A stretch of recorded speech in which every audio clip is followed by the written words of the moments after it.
Hello बच्चों। तो हम लोग जैसा कि ट्रायंगल कर रहे थे कंटिन्यूअसली, और हम लोगों ने ट्रायंगल्स में बहुत सारे क्वेश्चंस किए थे, बहुत सारे कंसेप्ट सीखे थे। तो आज भी हम लोग एक ट्रायंगल का एक नया क्वेश्चन, नया कंसेप्ट और नई चीज़ें सीखते हैं। ठीक है, तो ये ट्रायंगल का क्वेश्चन बहुत अच्छा क्वेश्चन है एंड आई होप आप लोगों को समझ में आएगा and we will solve it. Fine. तो ये क्वेश्चन में जैसा कि मैं हमेशा कहता हूँ, the every question want to say something to you and it is up to you that how will you take it। तो आप समझने की कोशिश करेंगे कि क्वेश्चन क्या कहना चाहता है एंड आई होप हम लोग समझ पाएंगे कि क्वेश्चन क्या कहना चाहता है। ठीक है, तो यहाँ पे देख क्वेश्चन है A B C is A right angle at A. ठीक है, ये हमारा राइट एंगल हो गया, राइट ट्राइंगल हो गया, right angle at A B C. Fine. अच्छा, a such that A B is to A C, A B is to A C. ठीक है, तो A B is to A C, तो इससे इन्फेरेंस हम लोग निकाल सकते हैं angle B is to angle C भी होता होगा, ये हमें पता है।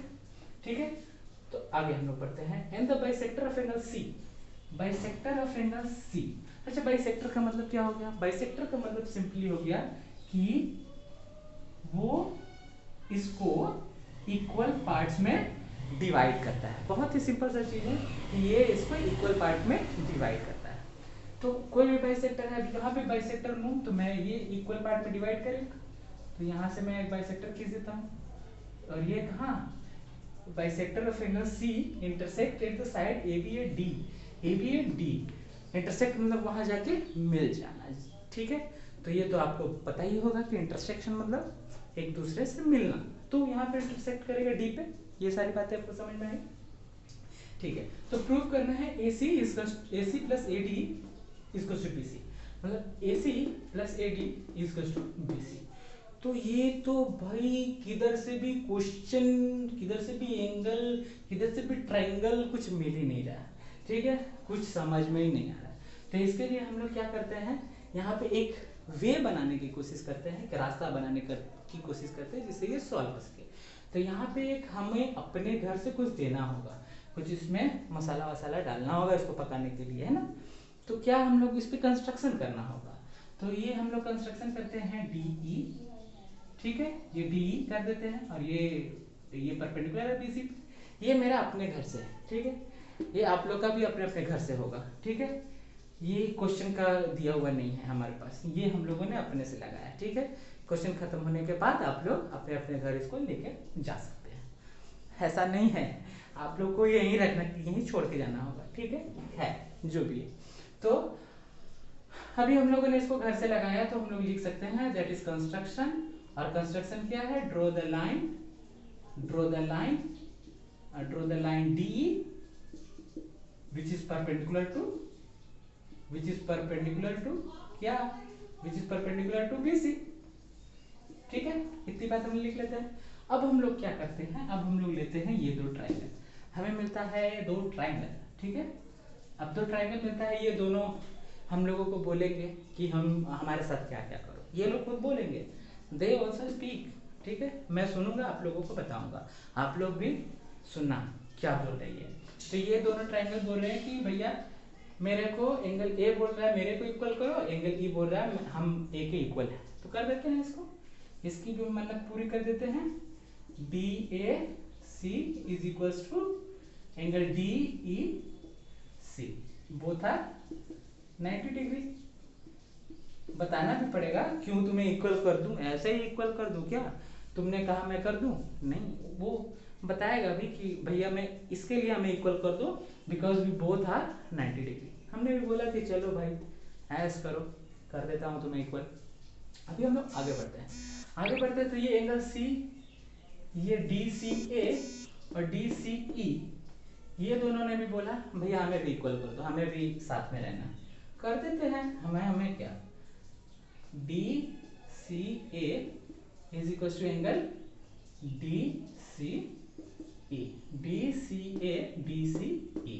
ठीक है, उसके पहले हम लोगों ने लिखा डी ए सी और डी ई सी, दो साइड दो एंगल्स इक्वल हो गया। अब दो एंगल्स इक्वल हो गए तो ये ट्रायंगल जो है वो कॉन्ग्रुएंट होने के लिए बेताब हो गया कि भैया अब हम लोग हो जाएंगे कॉन्ग्रुएंट।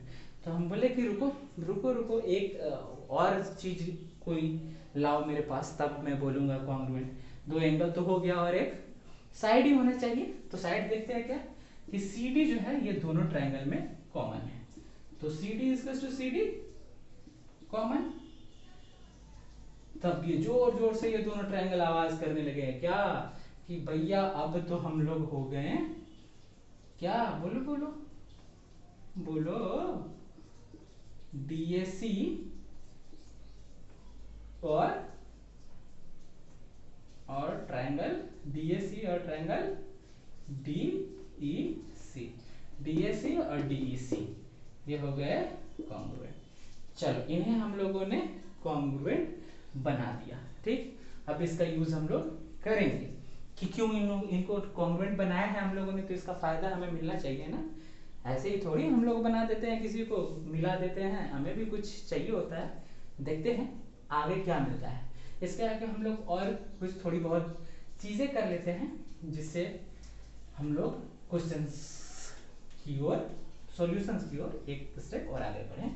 तो यहाँ तक तो आई होप आपको पूरी खेल पूरी समझ में आई होगी। आगे चलिए नेक्स्ट खेल की ओर। नेक्स्ट खेल में चलते हैं हम लोग।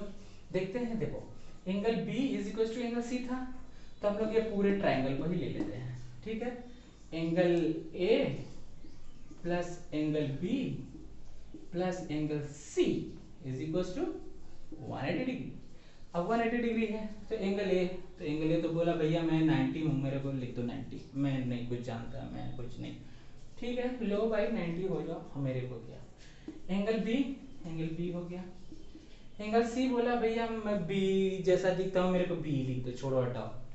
मैंने भी बोला ठीक है, लो भाई तुम्हें लिख देता हूँ।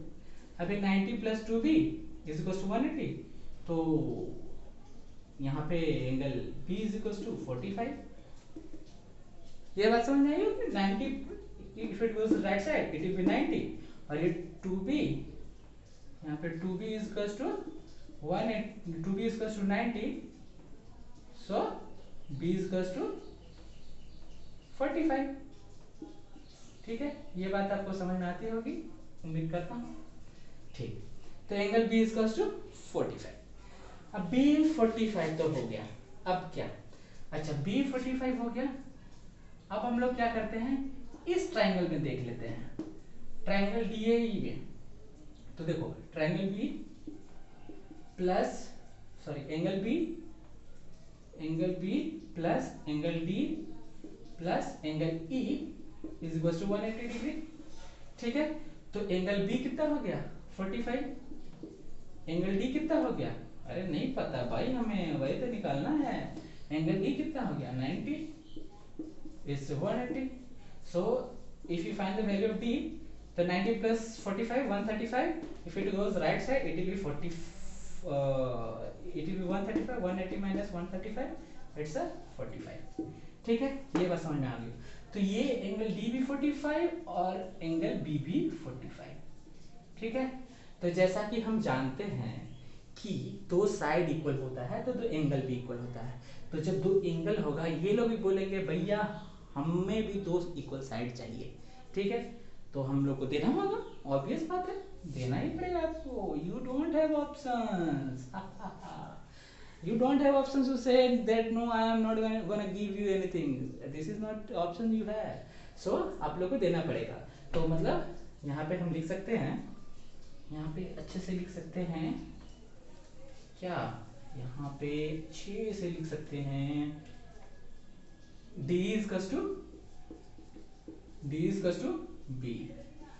अच्छा, अब हम ये D is equals to B लिख सकते हैं। अब हम पुरानी बातें याद करेंगे थोड़ी कि जब हम लोगों ने इन दोनों को कॉन्ग्रुएंट प्रूव किया था। अब समय आ गया है कि इन दो कॉन्ग्रुएंट को इस्तेमाल करने का, क्योंकि अगर हम दोनों ने कॉन्ग्रुएंट ट्रायंगल प्रूव किया था, इट मींस कि हम लोग इसके सारे जो कॉन्ग्रुएंट साइड्स है उसको इक्वल बोल सकते हैं, सारे कॉन्ग्रुएंट एंगल को हम लोग इक्वल बोल सकते हैं। This is our birth right. Okay, तो हम लोग देखते हैं, तो इसको हम लोग लिख सकते हैं DA इक्वल टू DE लिख सकते हैं, DA is equal to DE वाइस बाइसेप्टिसिटी, ये हम लोग लिख सकते हैं। अच्छा, इस ट्रायंगल में AC इक्वल्स टू EC लिख सकते हैं, AC is equals to EC लिख सकते हैं, Y बाई CBCD, क्योंकि दो ट्रायंगल इक्वल है, हम लोग कॉन्ग्रुएंट पार्ट को इक्वल लिख ही सकते हैं। तो ये हमें हो गया, ये हमें पता चल गई। अब हम लोग क्या करते हैं, देखो DE is equals to BE, तो ये DE is equals to BE is equals to क्या हो जाएगा, DA हो गया ना भाई, DE is equals to BE और DE is equals to DA, तो DE BE DA सब इक्वल। चलो ये बात इक्वल हो गई, तो हम लोग अब last step of the question चलते हैं। क्या हम लोग BC है, BC इज इक्वल टू क्या लिख सकते हैं, B प्लस EC लिख सकते हैं, ठीक है। और BC, अब BE इज इक्वल टू क्या लिखे थे हम लोग, DA, BE is equal to DA और plus EC is equal to हम लोगों ने क्या प्रूफ किया है, AC, ठीक है, प्रूफ्ड हो गया। यही तो प्रूफ करना था हमें, DA प्लस AC, ठीक है। BC ये पूरा लेना था, तो BE प्लस EC और BE इक्वल्स टू DE और DA इक्वल था, तो DA लिख सकते हैं। और फिर इस ट्रायंगल में EC is equals to AC equal था, because these two triangles are congruent, तो हम लोगों ने ये लिख सकते हैं। उम्मीद करता हूँ आपको ये सारा पार्ट समझ में आया होगा एंड होप आपको मजा भी आया होगा बहुत। तो आप इसी तरीका से क्वेश्चन सॉल्व करते रहिए, समझते रहिए, बनाते रहिए, पढ़ते रहिए एंड हम लोग नेक्स्ट क्लास में मिलते हैं। तब तक के लिए टाटा बाय बाय।